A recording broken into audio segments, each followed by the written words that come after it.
Anong mangyayari kapag nakagat ka ng aso? Welcome mga ka-MK! Nawa ko tong channel na to para masagot natin yung mga katanungan sa isipan natin. Anong mangyayari kapag nakagat ka ng aso?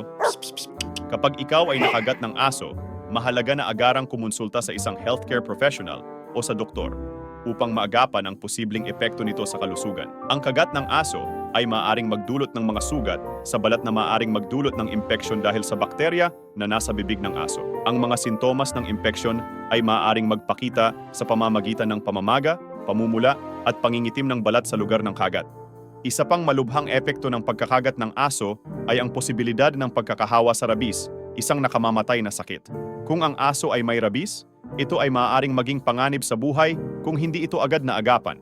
Dahil dito, mahalaga na maagap na magpabakuna laban sa rabis at kumonsulta sa isang doktor upang matukoy ang tamang hakbang na gagawin upang mapanatili ang kalusugan. Bukod dito, ang mga kagat na maaaring magdulot ng malalim na sugat ay maaaring magdulot ng panganib na magkaroon ng tetano, isang bacterial infection na maaaring maging nakamamatay.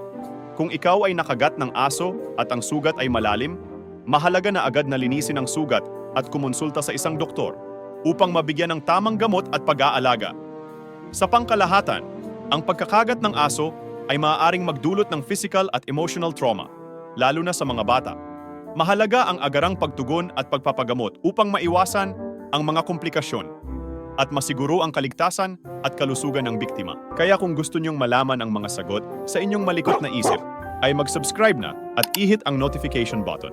Feel free to comment kung anong mga nasa isip niyo at bibigyan natin ng kasagutan.